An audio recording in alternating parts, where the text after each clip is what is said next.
જય શ્રી કૃષ્ણ. અમારા યુટ્યુબ ચેનલમાં આપનું સ્વાગત છે.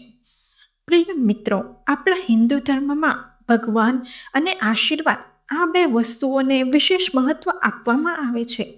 શું તમે જાણો છો આપણા જીવનમાં આશીર્વાદનું કેટલું મહત્વ છે? આજે હું તમને જણાવીશ આશીર્વાદનું મહત્વ અને મહાભારતના યુદ્ધ દરમિયાન શ્રી કૃષ્ણની એક યુક્તિથી દ્રૌપદીએ પાંડવોનો જીવ કેવી રીતે બચાવી લીધો. જાણીએ મહાભારતની કથા દ્વારા. મિત્રો, જીવનમાં વડીલોના આશીર્વાદ ખૂબ જ મહત્વપૂર્ણ છે. આપણી પૌરાણિક કથાઓમાં તેમજ નૈતિકતા શીખવતી કથાઓમાં વડીલોના આશીર્વાદને ખૂબ જ રસપ્રદ રીતે રજૂ કરવામાં આવ્યા છે. તેમના આશીર્વાદ ફક્ત બોલાયેલા શબ્દો નથી, પરંતુ તે મુશ્કેલ પરિસ્થિતિઓમાં એક ખાતરી અને વિશ્વાસ પણ છે. જ્યારે તમે કોઈ વડીલના ચરણ સ્પર્શ કરો છો અથવા તેમને નમન કરો છો, ત્યારે તેમના મુખમાંથી નીકળતા ખુશ રહો, પ્રસન્ન રહો જેવા શબ્દો તમને સકારાત્મક ઉર્જાથી ભરી દે છે. આશીર્વાદ વ્યક્તિના મનોબળને મજબૂત કરે છે. વડીલો કે ગુરુઓના આશીર્વાદ મળવાથી વ્યક્તિમાં નવી ઉર્જા અને આત્મવિશ્વાસ ઉત્પન્ન થાય છે. આશીર્વાદ એ પોઝિટિવ વાઇબ્રેશન હોય છે. જ્યારે કોઈ તમારા માટે સારા શબ્દો કહે છે, ત્યારે તે સકારાત્મકતાનો પ્રવાહ ઊભો કરે છે. હિન્દુ ધર્મમાં આશીર્વાદને દેવતાઓના પ્રસાદ સમાન માનવામાં આવે છે.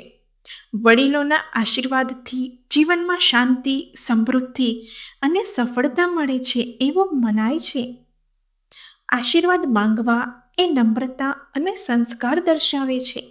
તે દર્શાવે છે કે વ્યક્તિ પોતાના કરતાં મોટા અથવા અનુભવી લોકોનો આદર કરે છે. આશીર્વાદ આપવું કે લેવું બંને રીતે સંબંધો ગાઢ બનાવે છે. જ્યારે વડીલો, ગુરુજનો અથવા કોઈ શ્રદ્ધેય વ્યક્તિ આશીર્વાદ આપે છે, ત્યારે તે પ્રેમ અને લાગણીઓ વ્યક્ત કરે છે.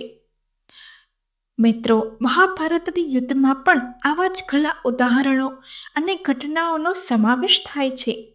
આવી જ એક ઘટના દ્રૌપદી સાથે સંબંધિત છે, જે આપણે કથાના માધ્યમથી જાણીશું.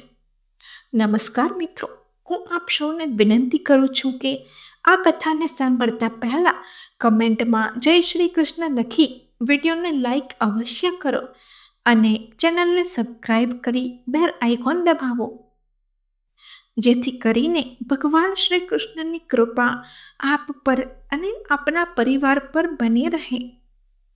મિત્રો, યુદ્ધ દરમિયાન એક દિવસ ભીષ્મ પિતામહે અર્જુનને મારીને યુધિષ્ઠિરને કેદી બનાવવાની પ્રતિજ્ઞા લીધી હતી. આ પ્રતિજ્ઞાનો કોઈ વિરોધ નહોતો, કારણ કે બધા જ જાણતા હતા કે જો ભીષ્મ પિતામહે પ્રતિજ્ઞા લીધી છે, તો તે ચોક્કસપણે તે પૂર્ણ કરશે જ. આ કારણે પાંડવ છાવણીમાં ઘણો હંગામો થયો. યુધિષ્ઠિર એક સ્તંભના ટેકે માથું રાખીને ઊભા હતા. અર્જુન જમીન તરફથી નજર હટાવી રહ્યો ન હતો. ભીમના ગુસ્સાવાળા ચાલને કારણે જમીન સમયાંતરે ધ્રુજતી હતી. નકુલ અને સહદેવ ક્યારેક મોટાભાઈ તરફ જોતા હતા, તો ક્યારેક એકબીજા તરફ જોતા હતા અને પરિસ્થિતિ સમજવાનો પ્રયાસ કરતા હતા. પાંચાલી કેશવ તરફ ફરીને બોલી, તો મધુસૂદન, શું કોઈ ઉકેલ નથી? કૃષ્ણના ચહેરા પર સ્મિત હતું અને કૃષ્ણ બોલ્યા, મેં એવું નથી કહ્યું કે કોઈ ઉકેલ નથી. આ સાંભળીને અર્જુન બેચેન થઈ ગયો અને ચારેય ભાઈઓએ કૃષ્ણને ઘેરી લીધા. અર્જુને કહ્યું, જો કોઈ ઉકેલ હોય તો મને કહો કેશવ. તમે આ રીતે ચૂપ કેમ છો? મને જલ્દી કહો. પછી કૃષ્ણએ એક યોજના બનાવી. તેમણે દ્રૌપદીને દૂધ વેચનારીને કપડાં પહેરવા અને તેનો ચહેરો સંપૂર્ણપણે ઢાંકવા કહ્યું. પછી તેઓ દ્રૌપદીને બ્રહ્મ મુહૂર્ત પહેલા છુપાવીને ભીષ્મ પિતામહના શિબિરમાં લઈ જઈ રહ્યા હતા. યોજના એવી હતી કે ભીષ્મ પિતામહ બ્રહ્મ મુહૂર્તમાં જાગે અને ધ્યાન કરે, અને પૂજા પૂરી થાય તે જો કોઈ સમય દરમિયાન દરવાજા પર આવે તો તે ખાલી હાથે પાછો નહીં ફરે. જ્યારે શ્રી કૃષ્ણ દ્રૌપદીને ગુપ્ત રીતે લઈ જઈ રહ્યા હતા ત્યારે રસ્તામાં દ્રૌપદીના ચંપલ અવાજ કરી રહ્યા હતા. આનાથી જાસૂસોને સંકેત મળી જાય એટલે શ્રી કૃષ્ણએ તરત જ દ્રૌપદીના ચંપલ કાઢીને પોતાના હાથમાં પકડી લીધા. દ્રૌપદી ભીષ્મના શિબિરની બહાર ગુપ્ત રીતે પહોંચી અને ત્યાં બેસીને રડવા લાગી. જ્યારે ભીષ્મ પિતામહે સ્ત્રીને રડતી સાંભળી ત્યારે તેઓ બહાર આવ્યા અને તેણે રડવાનું કારણ પૂછ્યું. ત્યારે દૂધવાળીના વેશમાં દ્રૌપદીએ કહ્યું, મારા પતિ અને તેનો ભાઈ યુદ્ધમાં સામેલ છે. મને તેમના જીવનની ચિંતા છે. હું તમારી પાસેથી તેમના માટે સલામત આશ્રય ઈચ્છું છું. ભીષ્મ પિતામહે કહ્યું કે યુદ્ધમાં હંમેશા જાનહાનિનો ભય રહે છે.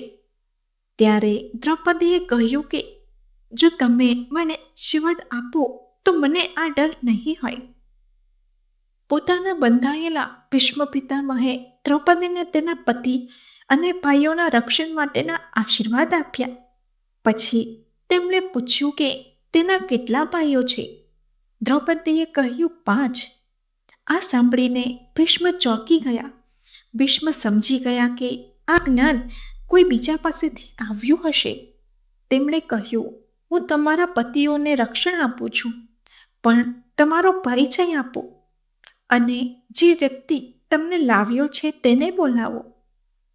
આ સાંભળીને દ્રૌપદીએ પોતાનો પલ્લો ઉપાડ્યો અને તે દરમિયાન કૃષ્ણ અંદર આવ્યા. જેવા તેમણે પિતામહને પ્રણામ કર્યા, દ્રૌપદીનો અવાજ આવ્યો. ભીષ્મ પોતાના આસન પરથી ઊભા થયા અને કૃષ્ણના હાથ પકડીને કહ્યું, જેના રક્ષણ માટે ત્રણેય લોકના સ્વામી તેના ચંપલ ઉપાડવા માટે તૈયાર છે, તેને કોણ મારી શકે? જા દીકરી જા, પાંડવો યુદ્ધના 7મા દિવસે પણ બચી જ જશે. દ્રૌપદી પોતાના સૌભાગ્યનું વરદાન લઈને પાછી આવી. મિત્રો, આ રીતે કૃષ્ણએ ફક્ત એક જ યોજનામાં પાંડવોના જીવ બચાવી લીધા હતા. પ્રિય મિત્રો, આ જાણકારી તમને કેવી લાગી તે કમેન્ટ બોક્સમાં જરૂર જણાવો અને આ વિડીયો તમારા ગ્રુપ તેમજ મિત્રોને અવશ્ય શેર કરો અને વિડીયોને લાઈક તેમજ સબસ્ક્રાઈબ કરવાનું ભૂલશો નહીં. જય શ્રી કૃષ્ણ. ધન્યવાદ.